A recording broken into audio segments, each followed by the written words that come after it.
আমার কলিজার ভাই ও বোনেরা আসসালামু আলাইকুম। আশা করি আপনারা ভালো আছেন। আলহামদুলিল্লাহ আমিও ভালো আছি। সকাল সকাল রান্নাঘরে চলে আসলাম বিরিয়ানি রান্না করার জন্য। তো আমার কলিজার আপুরা ভাইয়ারা, আমি রান্নাঘরে ঢুকেই দেখি আমার মেয়ে বায়না ধরেছে বিরিয়ানি খাবে। তো বিরিয়ানি রান্না করতে গেলে তো অনেক কিছু লাগে, সেগুলো তো আমার নাই। তো এখন আমি রান্নাঘরে ঢুকে দেখি আমার এক পোয়া চাউল আছে। তো চাউল কি করব এখন? তারপরে এতটুক চাউল রান্না করলে তো হবে না।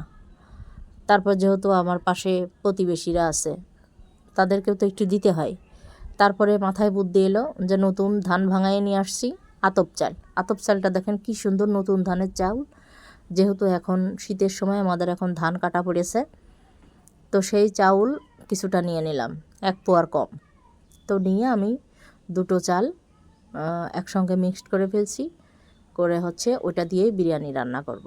তা আমার কলিজার ভাইয়ারা আপুরা, আমার যা ছিল আমি তাই দিয়ে রান্না করেছি। এখন আপনারা কি বলবেন আমি জানি না, তবে আমার অনেক সাধনার মেয়ে।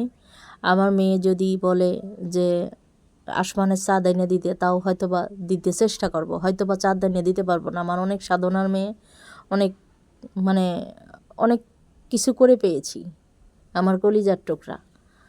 তো মেয়ে যখন আমার কিছু বলে তখন আমি মানে ও চাইছে পাই না, এরকম একটা জিনিস খুব কম হয়েছে।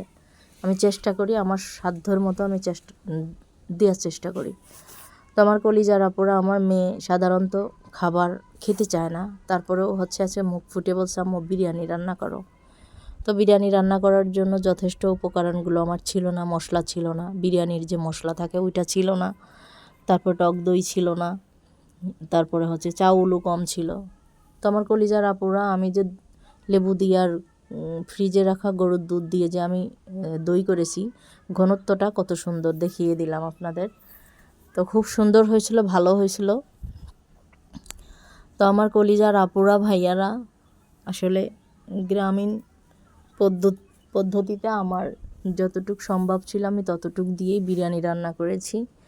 তবে আমার এই বিরিয়ানিটা রান্না করার পরে আমি একটা জিনিস আমার অভিজ্ঞতা হয়েছে, সেটা যে সিদ্ধ চাউল দিয়েও হয়তোবা বিরিয়ানি রান্না করে খাওয়া যায়।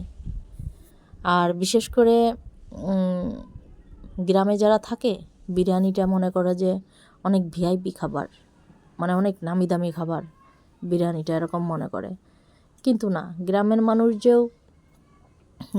মানুষগুলোও যে মাংস ভাত খায় না তা না, মাংস দিয়েই তো বিরিয়ানি রান্না করতে হয়। তো বিরিয়ানিটা অ্যাকচুয়ালি ওরা সবাই খুব স্পেশালি মনে করে। তো যাই হোক, আমার কাছে বিরিয়ানি তত ভালো লাগে না, পোলাও মাংসটাই ভালো লাগে, যেহেতু মেয়ের আবদারে রান্না। তো এই পর্যায়ে আমি রাইস কুকারের পাতিল ছিল, সেই পাতিলে চুলায় বসাই দিলাম। এই পর্যায়ে কিছু কাঁচামরিচ দিয়ে দিলাম।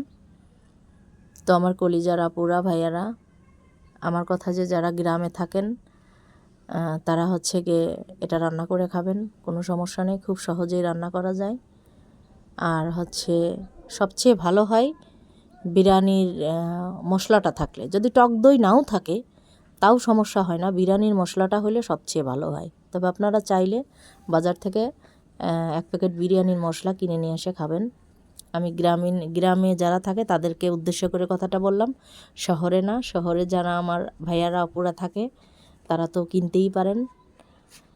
তো আমার কলিজার আপুরা ভাইয়ারা, আমার ভিডিওটা যদি একটু ভালো লেগে থাকে আপনাদের কাছে, দয়া করে আমার ভিডিওগুলোতে লাইক কমেন্ট শেয়ার করবেন, আর আমার চ্যানেলটাকে সাবস্ক্রাইব করে দেবেন। আমার কলিজার আপুরা, অলরেডি কিন্তু আমার বিরিয়ানি রান্না হয়ে গেছে কথা বলতে বলতে। তো এইটা খাওয়ার পরে আমার একটা অভিজ্ঞতা হয়েছে। এটা খুব গরম, আমি একদম নামায়েই খাচ্ছি। খুব গরম, খুব গরম, যেন হাতই লাগাইতে পারতেছি না।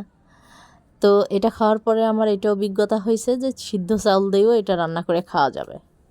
এটা মনে হলো, যেহেতু কথাটা আমি 2বার করে বললাম, এটা এত মজা ছিল, এত স্বাদ ছিল। আমার মেয়েকে বলতেছি যে আম্মু কেমন হয়েছে, কয় জম্মের মজা। তো মেয়ে বলতেছে আম্মু তোমার হাতের রান্না খুব মজা, খুব স্বাদ। তো যাই হোক, অনেক কথা বললাম, বক বক করলাম। ভিডিওটা হচ্ছে গিয়ে দেখবেন, লাইক কমেন্ট শেয়ার করবেন। আবারও বললাম, আমার কলিজার আপুরা ভাইয়ারা, আপনারা যে যেখান থেকে ভিডিওটা দেখছেন কষ্ট করে একটু ভিডিওটা দেখবেন। আর আপনারা ভালো থাকবেন, আল্লাহ আপনাদের ভালো রাখুক সেই দোয়াই করি। আমি আপনাদের একজন বোন, আপনারা আমার পরিবার।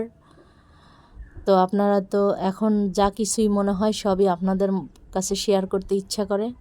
আসলে জীবনে অনেক দুঃখ পাইছি, তো এখন আর রক্তের লোকজনের তেমন একটা ভালো মনে হয় না। তো ভালো থাকবেন।